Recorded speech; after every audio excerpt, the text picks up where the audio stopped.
7월 30일 새벽기도회를 시작하겠습니다. 찬송가 446장입니다.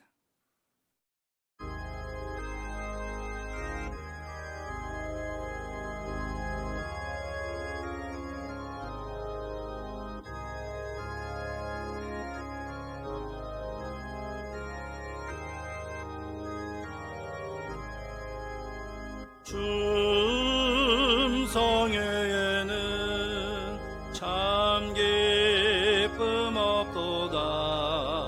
날 사랑하신 주 늘 계시옵소서.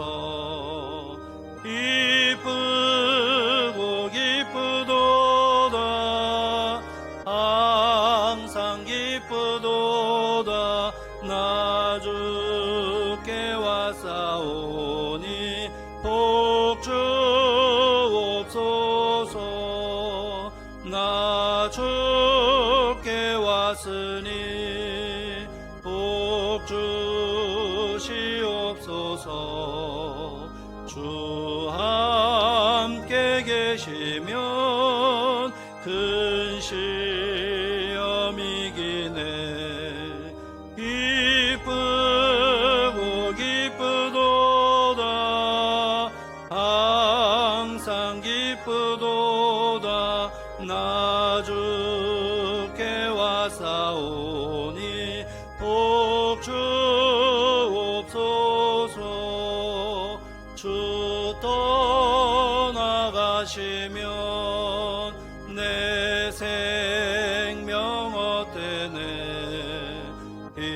기쁘나 슬플 때 늘 계시옵소서. 기쁘고 기쁘도다. 항상 기쁘도다. 나 주께 왔사오니 복주옵소서.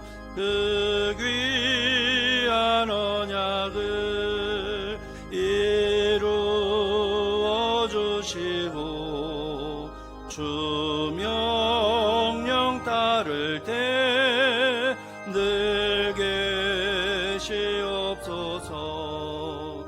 기쁘고 기쁘도다. 항상 기쁘도다. 나 주께 왔사오니 복주옵소서.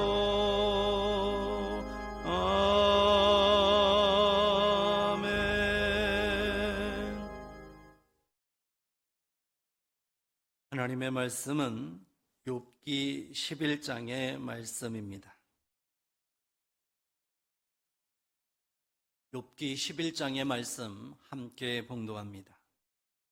나아마 사람 소발이 대답하여 이르되 말이 많으니 어찌 대답이 없으랴. 말이 많은 사람이 어찌 의롭다함을 얻겠느냐. 내 자랑하는 말이 어떻게 사람으로 잠잠하게 하겠으며 네가 비웃으면 어찌 너를 부끄럽게 할 사람이 없겠느냐. 네 말에 의하면 내 돈은 정결하고 나는 주께서 보시기에 깨끗하다 하는구나. 하나님은 말씀을 내시며 너를 향하여 입을 여시고 지혜의 오묘함으로 내게 보이시기를 원하노니 이는 그의 지식이 광대하심이라. 하나님께서 너로 하여금 너의 죄를 잊게 하여 주셨음을 알라. 네가 하나님의 오묘함을 어찌 능히 측량하며 전능자를 어찌 능히 완전히 알겠느냐. 하늘보다 높으시니 네가 무엇을 하겠으며 스올보다 깊으시니 네가 어찌 알겠느냐. 그의 크심은 땅보다 길고 바다보다 넓으니라. 하나님이 두루 다니시며 사람을 잡아가두시고 재판을 여시면 누가 능히 막을 소냐. 하나님은 허망한 사람을 아시나니 악한 일은 상관하지 않으시는 듯하나 다 보시느니라. 허망한 사람은 지각이 없나니 그의 출생함이 들나귀 새끼 같으니라. 만일 네가 마음을 바로 정하고 주를 향하여 손을 들 때에 내 손에 죄악이 있거든 멀리 버리라. 불의가 내 장막에 있지 못하게 하라. 그리하면 네가 반드시 흠 없는 얼굴을 들게 되고 굳게 서서 두려움이 없으리니 곧 네 환난을 잊을 것이라. 네가 기억할지라도 물이 흘러감 같을 것이며 네 생명의 날이 대낮보다 밝으리니 어둠이 있다 할지라도 아침과 같이 될 것이요 네가 희망이 있으므로 안전할 것이며 두루 살펴보고 평안히 쉬리라. 네가 누워도 두렵게 할 자가 없겠고 많은 사람이 네게 은혜를 구하리라. 그러나 악한 자들은 눈이 어두워서 도망할 곳을 찾지 못하리니 그들의 희망은 숨을 거두는 것이니라. 아멘. 고난을 당하고 있는 욥에게 원근각처에서 세 친구가 찾아옵니다. 욥을 위로하러 찾아왔는데 욥을 위로하기 위해서 찾아온 친구들이 한다는 말이 욥을 공박하는 말을 합니다. 연장자요 그리고 지도자의 위치에 있었던 엘리바스는 욥을 향해서 이렇게 말합니다. 내가 말하지 않으려고 했지만 참을 수가 없다. 그러면서 욥을 공박하는 것을 보게 됩니다.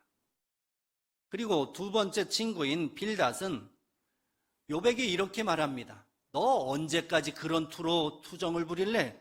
이런 말을 하게 됩니다. 그러면서 욥의 자녀들의 죄가 그 죄 때문에 자녀들이 죽었다고 이제 이야기를 하는 것을 보게 됩니다. 그리고 나서 이제 세 번째 친구 소발이라고 하는 친구가 욥을 공격을 합니다. 오늘 공격을 하면서 소발이 이렇게 말합니다. 말이면 다인 줄 아느냐? 우리가 대답 못할 것이 있겠느냐? 그러면서 자신들도 욥만큼 지혜롭고 또 욥만큼 또 경험이 있다고 하는 것을 말하면서 이제 논쟁을 벌이자고 말을 하고 있습니다. 이 소발의 이야기를 보면 소발은 욥이 지금 주제넘는 주장을 하고 있다고 그렇게 말하고 있습니다. 하나님 앞에서 의롭다고 주장할 만한 인간이 어디 있겠느냐는 것입니다. 하나님 앞에서 자신의 지혜나 지식이나 그 어떤 것도 자랑할 사람은 아무도 없다는 겁니다. 그런데 욥의 이야기를 가만히 듣고 보니 욥은 하나님 앞에서 지혜를 그리고 경건함을 의로움을 이러한 것들을 자랑하고 있다는 것입니다. 그러면서 이 욥이 지금 주제넘는 주장을 하고 있다고 그렇게 주장을 하고 있습니다. 가당찮다는 것이죠. 스스로 흠이 없다고 말하는 거 이거는 가당찮다는 말입니다. 그러면서 주제넘는 말들을 지금 욥이 짓거리고 있다고 하는 그러한 식으로 소발은 공격을 하고 있습니다. 하나님의 지혜는 사람의 머리로 이해할 수 없고 또 그것을 헤아리기 어렵다는 것입니다. 그래서 욥이 지금 친구들 앞에서 자신이 지혜롭다고 또 의롭다고 그렇게 주장하는 것에 대해서 너의 그 지혜와 너의 그 의는 하나님의 지혜와 하나님의 의 앞에서는 정말 비교할 수 없는 것이라고 하는 것을 소발은 이야기를 하고 있습니다. 그래놓고 욥에게 이제 미래의 회복을 바라보라고 이야기를 하고 있습니다.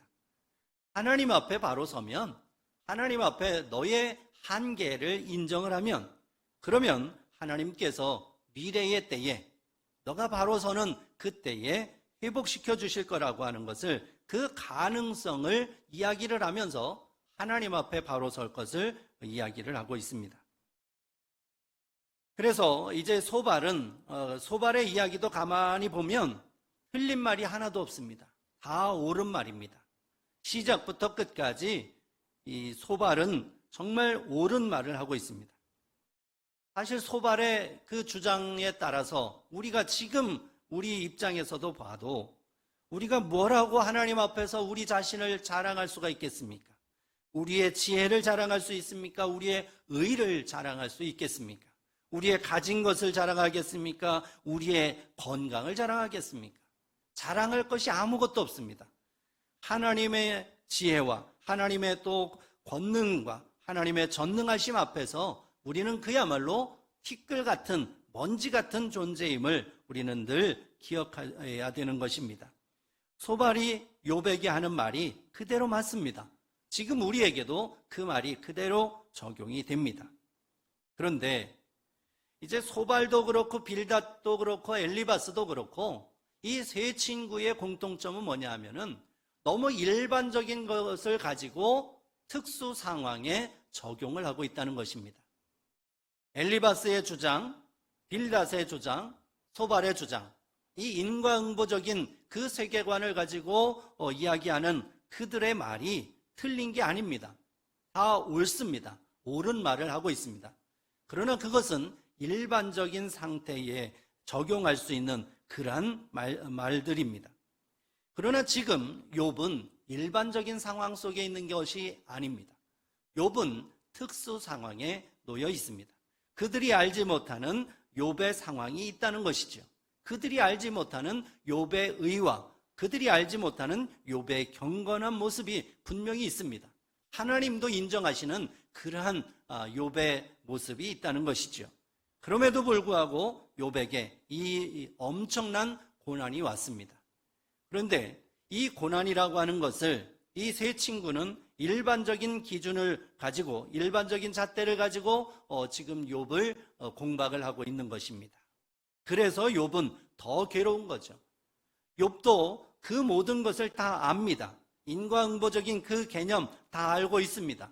하나님 앞에 죄 지으면 고난을 당한다는 것도 압니다. 그런데 가만히 살펴보면 자기는 하나님 앞에 그런 죄를 저지른 기억이 없습니다. 그렇기 때문에 욥이 더 괴로웠던 것입니다.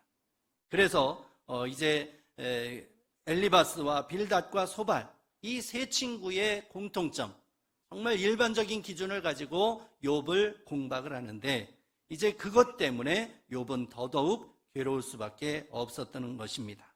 그래서 엘리바스도 그랬고 빌닷도 그렇고 소발도 그렇고 이렇게 욥을 공박을 하고 나중에는 욥을 위로한다고 하면서 또 권면한다고 하면서 또 미래의 회복의 가능성을 이야기를 하면서 그렇게 여러 가지 위로를 하려고 하지만은 이미 마음이 상한 욥에게는 그것이 위로의 말이 되지를 않았던 것입니다.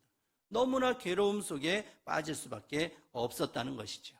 그래서 이 욥이 고난을 당하고 있을 때에 찾아와서 세 친구가 말하고 있는 것, 이것은 사실 차라리 말하지 않았으면 더 위로가 될 뻔했다는 것을 이제 생각하게 됩니다. 고난을 당한 사람, 어렵고 힘든 상황에 처한 그러한 사람들을 찾아가서 위로한다고 할 때에 사실은 말을 최소한으로 줄여야 됩니다. 말은 최소한으로 줄이고 정말 공감하고 그리고 함께 그 슬픔을 느끼고 함께 마음 아파하는 것. 그래서 어떻게 보면 아무 말 하지 않아도 그 옆에 가만히 있기만 해도 그 손 잡고만 있어도 위로가 되는 것입니다. 그것이 진정한 위로고 그것이 진정한 격려입니다.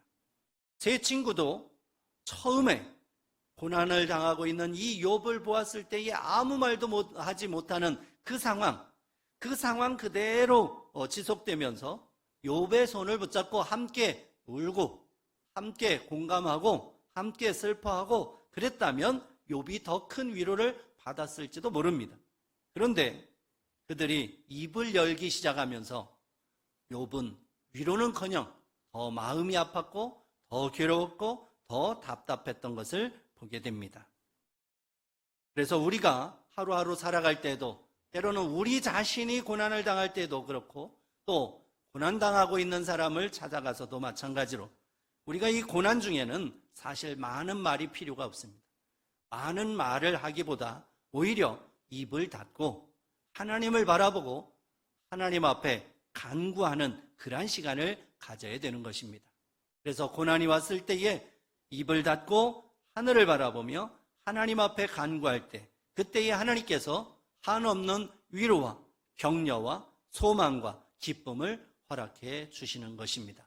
이것을 깨닫고 오늘도 혹시라도 우리 주변에 고난당하고 있는 사람이 있다면 찾아가서 조용히 손잡고 또 함께 하나님 앞에 간구하는, 그래서 하나님의 위로와 평강을 함께 누리는 그러한 귀한 한 날이 되실 수 있기를 바랍니다. 기도하겠습니다. 하나님 아버지, 감사합니다. 주님께서 늘 저희들을 찾아오셔서 손잡아 일으켜 주시고 동행하여 주시고 함께하여 주셔서 감사합니다. 하나님의 이 한없는 위로와 사랑을 기억하고 그 사랑을 입은 자답게 오늘도 고난 중에 있는 우리의 이웃, 어렵고 힘든 상황에 있는 우리의 형제들을 찾아가서 손잡고 함께 하나님을 바라보고 하나님 앞에 모든 것을 맡기며 그래서 하나님의 도우심을 구하는 저희 모두 되게 하여 주옵소서. 그래서 정말 하나님의 그 사랑 안에서 아름다운 형제를 느끼는 저희 모두 되게 하여 주옵소서. 예수님의 이름으로 기도드립니다. 아멘. 주님이 가르쳐 주신 기도드립니다. 하늘에 계신 우리 아버지, 아버지의 이름을 거룩하게 하시며 아버지의 나라가 오게 하시며 아버지의 뜻이 하늘에서와 같이 땅에서도 이루어지게 하소서. 오늘 우리에게 일용할 양식을 주시고 우리가 우리에게 잘못한 사람을 용서하여 준 것 같이 우리 죄를 용서하여 주시고 우리를 시험에 빠지지 않게 하시고 악에서 구하소서. 나라와 권능과 영광이 영원히 아버지의 것입니다. 아멘.